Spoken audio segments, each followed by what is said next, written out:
she got bullied. She got bullied. She got bullied. Could you tell me what he said? She got bullied. Let's suppose a girl at school, work, or elsewhere was treated badly by others, maybe teased, threatened, or picked on, and someone says, she got bullied. It means she was mistreated, harassed, or intimidated by someone. The phrase is often used to describe situations where someone is subjected to repeated negative behavior, whether physical, verbal, or social. Hey, whatever floats your boat, right? Whatever floats our boat. Hey, whatever floats your boat, right? Could you tell me what he said? Whatever floats your boat. Let's suppose someone suggests doing something strange or different, like eating ice cream with fries, and you don't really mind their choice. You might shrug and say, whatever floats your boat. It means do whatever makes you happy, or if that works for you, fine. It's a light, casual way to say everyone has their own preferences or choices. I'm gonna hang out with you until the end of time. I'm gonna hang out with you until the end of time. I'm gonna hang out with you until the end of time. Could you tell me what he said? I am going to hang out with you until the end of time. Let's suppose someone says this to express deep affection or strong friendship. It's not meant literally, it's a sweet or dramatic way of saying, I want to stay with you forever, or I never want to stop spending time with you. It means the speaker wants to be with that person for a very long time, showing loyalty or love. That's the creep. Who? That's the creep. Who? That's the creep. Who? Could you tell me what she said? That's the creep. Let's suppose someone is pointing out a person who behaves in a strange, creepy, or uncomfortable way. Maybe they stare at others or do something unsettling. In that moment, you might whisper to a friend, that's the creep. It means that is the weird or creepy person we were talking about. The tone is usually judgmental and informal, often used when someone gives others a bad feeling or acts suspiciously. That was bloody brilliant. That was bloody brilliant. That was bloody brilliant. Could you tell me what he said? That was bloody brilliant. Let's suppose your friend just performed amazingly, maybe nailed a song, won a debate, or cooked something perfect, and you react with excitement, saying, that was bloody brilliant, or you fixed the car all by yourself? Bloody brilliant, mate. This is a very British expression. The word bloody here is an informal intensifier, not meant literally. I can tell you how to bottle fame. I can tell you how to bottle fame. I can tell you how to bottle fame. Could you tell me what he said? I can tell you how to bottle fame. Let's suppose someone says this in a confident or mysterious way, like a magician, a wise old teacher, or someone showing off. For example, imagine a famous wizard telling his students how powerful he is. I can tell you how to bottle fame. It means I know how to capture or control something as rare and powerful as fame itself. The phrase is poetic and dramatic, not literal. It shows the speaker's great power, knowledge, or confidence. Don't let the bedbugs bite. Don't let the bedbugs bite. Don't let the bedbugs bite. Could you tell me what she said? Don't let the bed bugs bite. Let's suppose it's nighttime and someone is saying goodnight to you in a playful or caring way, maybe your mom, a friend, or a roommate. They might say with a smile, good night, sleep tight, don't let the bed bugs bite. It's a lighthearted, old-fashioned bedtime saying. People don't literally mean there are bugs, it's just a funny, affectionate way to wish someone a peaceful sleep without any trouble. Pinky swear. Pinky swear. Pinky swear. Could you tell me what she said? Pinky swear. Let's suppose two friends are making a promise, maybe one says, you won't tell anyone, right? And the other replies, pinky swear. Or you'll keep my secret? Pinky swear? It means I promise or I give you my word, expressed by linking pinky fingers. They then hook their little fingers together to seal the promise. It's a cute, childlike gesture of trust and sincerity, often used between close friends. When's the big day? When's the big day? When's the big day? Could you tell me what he said? When's the big day?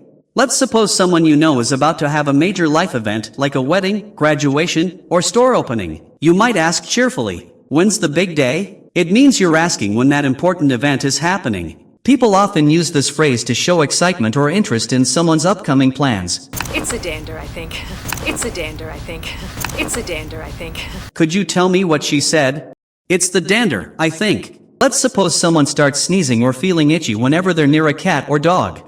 Another person might say, it's the dander, I think. They're suggesting that the allergic reaction is being caused by animal dander, which means tiny flakes of skin shed by pets like cats or dogs. Just blind luck, I guess. Just blind luck, I guess. Just blind luck, I guess. Could you tell me what he said? Just blind luck, I guess. Let's suppose something turns out really well for you. Maybe you win a prize, pass an exam, or find something valuable, but you know it wasn't because of skill or planning. You might shrug and say, just blind luck, I guess. Or I didn't study much but still passed, just blind luck, I guess. It means you're saying the good result happened purely by chance, not because of effort or talent. Sorry to burst your bubble, kid. Sorry to burst your bubble, kid. Sorry to burst your bubble, kid. Could you tell me what he said? Sorry to burst your bubble, kid. Let's suppose a child, or anyone, is excitedly believing something unrealistic. Maybe they think their favorite superhero is real or that a tough task will be super easy. You gently correct them and say, sorry to burst your bubble, kid. Or sorry to burst your bubble, kid, but superheroes don't really fly.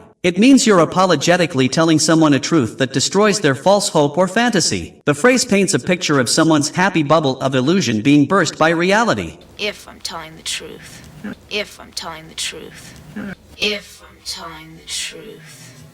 Could you tell me what he said? If I am telling the truth. Let's suppose you're talking about something and want to sound honest or genuine. Maybe you're about to admit something slightly embarrassing or personal. You might say, if I am telling the truth, before your statement, or if I am telling the truth, I didn't like that movie at all. It means you're about to share something honest, real, or sincere, possibly something you haven't openly admitted before. What do you get out of there, you little weasel?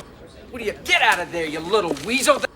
What do you get out of there, you little weasel? Could you tell me what he said? Get out of there, you little weasel. Let's suppose someone sneaky or mischievous, maybe a kid or a troublemaker, is hiding somewhere after doing something wrong, and you angrily say, get out of there, you little weasel, or get out of there, you little weasel, I know you took my phone. It means you're ordering them to come out and calling them a weasel, which is an insult used for someone sly, sneaky, or deceitful. The phrase combines a command, get out of there, with a mocking label, you little weasel, to show anger or frustration.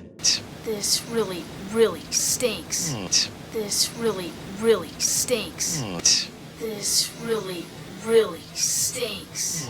Could you tell me what he said? This really, really stinks. Let's suppose something goes terribly wrong. Maybe your plan fails, your team loses, or something unfair happens, and you're upset or disappointed.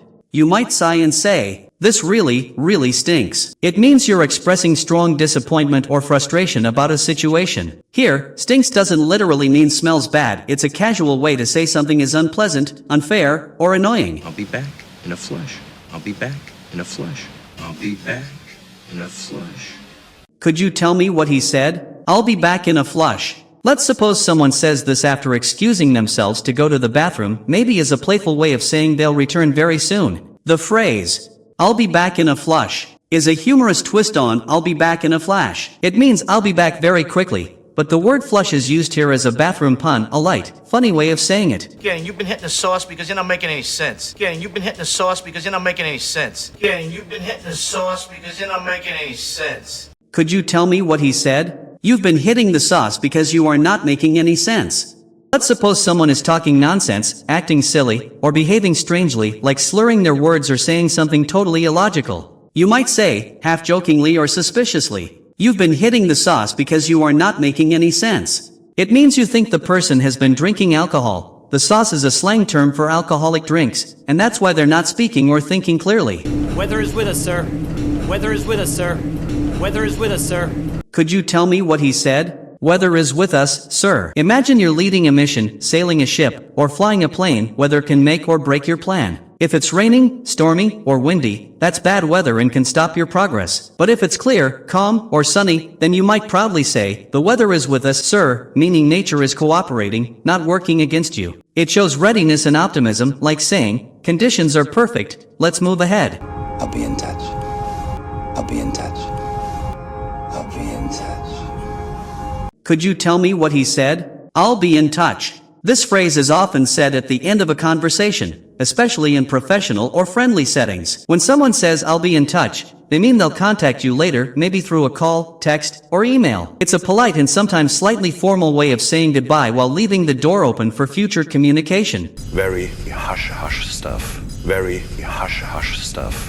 Very hush-hush stuff. Could you tell me what he said? Very hush-hush stuff. Let's suppose someone mentions a project, plan, or piece of information that's supposed to be kept very secret. If they say, it's very hush-hush stuff, or they're working on some very hush-hush stuff for the government, they mean it's confidential, not to be shared with others. The phrase hush-hush emphasizes secrecy or something being under wraps. Floor is yours. Floor is yours. Floor is yours. Could you tell me what he said? Floor is yours. Let's suppose you're in a meeting or discussion, and someone finishes speaking. Then, the host says, the floor is yours. It means it's your turn to speak now. The phrase comes from formal settings like debates or meetings, where the floor represents the space or right to address the audience. If this video has taught you something new, please like and subscribe.